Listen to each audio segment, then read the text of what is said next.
안녕하십니까. 의사집단행동 중대본 제1통제관 전병왕입니다. 3월 15일 중대본 브리핑을 시작하겠습니다.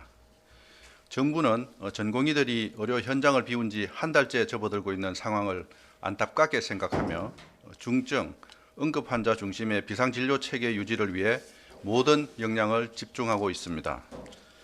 전공의 근무지 이탈 이후 수도권 주요 5대 병원을 포함한 상급 종합병원의 입원, 수술 등 전반적인 의료 이용은 지난 3주간 큰 변동 없이 유지되고 있습니다. 전공의 집단 행동으로 입원 환자가 감소한 이후 최근에는 소폭 증가하고 있습니다. 상급 종합병원의 일평균 입원 환자는 3월 첫 주 평시 대비 36.5% 감소하였으나 3월 둘째 주는 첫 주 대비 3.9% 소폭 증가하였습니다. 중환자실 입원 환자는 평시와 유사한 3,000명 내외를 유지하고 있으며 중등증 이하의 환자는 중소병원으로 전원하여 협력 진료하고 있습니다. 전공의가 없는 종합병원은 평시인 2월 첫 주 대비 입원 환자가 지속 늘어 3월 14일에는 11% 증가하였습니다. 응급의료기관도 비상진료 체계를 유지하며 중증 중심으로 운영 중입니다.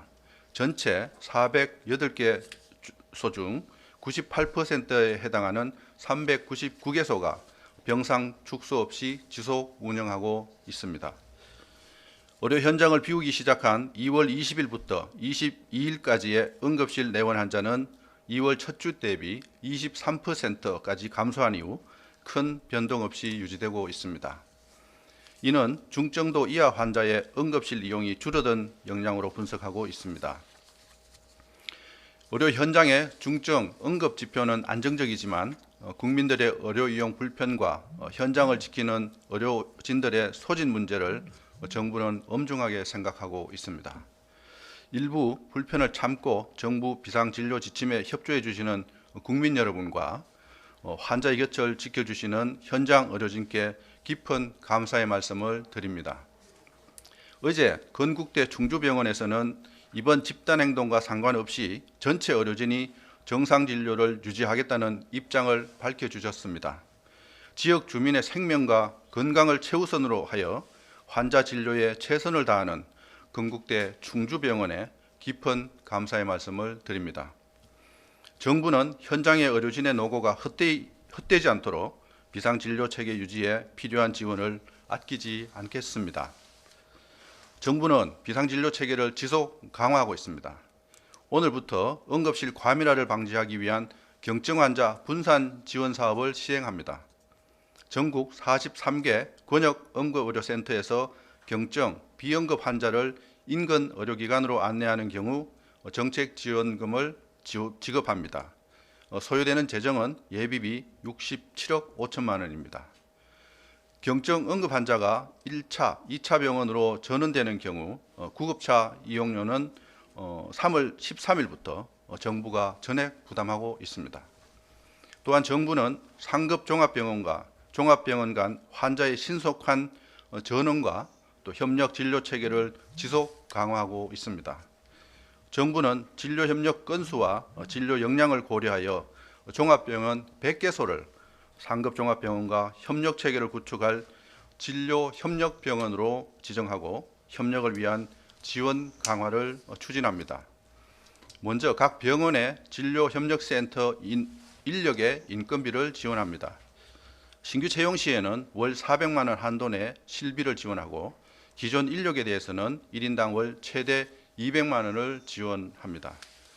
상급 종합병원에서 입원, 수술 처치, 방사선 치료 등 예약 환자를 치료 가능한 진료 협력병원으로 연계하는 경우 회송병원 수가를 100%에서 150% 인상하고 상급 종합병원과 진료 협력병원에 정책 지원금을 제공합니다. 정책 시행을 위해 정부는 어제 상급 종합병원 또 진료 협력병원을 대상으로 회의를 진행하였으며 오늘 중 지침을 안내하고 다음 주부터 본격 시행하겠습니다. 지난 3월 11일부터 20개 의료기관에 파견된 군의관과 공중보건의사가 비상진료에 집중할 수 있도록 지침을 안내하였습니다.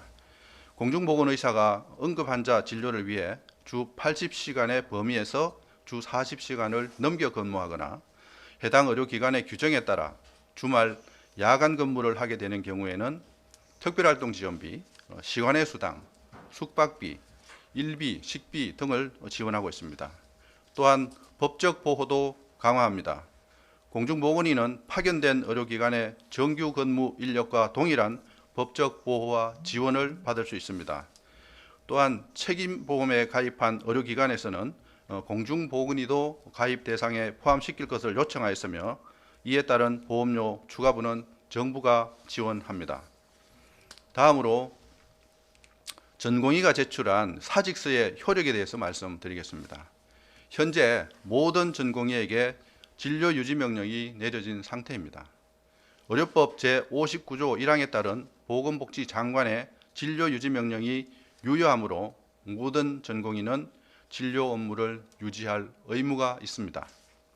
또한 전공의의 수전 계약은 기간이 정함이 없는 계약이므로 계약 관계에 따르더라도 전공의의 사직은 제한될 수 있습니다. 의료기관 관계자분들께서는 기존의 유효한 행정명령 등에 대한 검토 없이 전공의의 일방적 주장에 따른 사직 처리가 되지 않도록 유의하여 주시기 바라며 이런 상황들은 다시 한번 각 의료기관에 안내될 예정이니 전공의의 사직 확인 요청과 건강보험심사평가원 의료인력 퇴직신고 요청 처리 등에 참고하시기 바랍니다. 한편 전공의는 전문의 수련 규정에 따라 의료기관을 개설할 수 없고 수련병원 외의 다른 의료기관에 근무하거나 겸직 근무해서는 안 됩니다. 현재 10명 이내의 전공의가 다른 의료기관에 중복으로 인력 신고된 사례가 파악되었습니다. 수련 중인 전공의가 의료기관을 개설하거나 다른 병원에 겸직 근무하는 경우 수련 규칙에 따라 수련병원장으로부터 징계를 받을 수 있으며 타인 명의로 처방전이나 진료기록부를 작성할 경우 의료법에 따라 처벌될 뿐만 아니라 전공의를 고용한 개원의도 형법에 따라 처벌될 수 있습니다. 전공의 여러분과 의료기관 관계자분들께서는 이와 같은 점을 충분히 고려해 불이익을 당하는 경우가 없도록 주의하시기 바랍니다.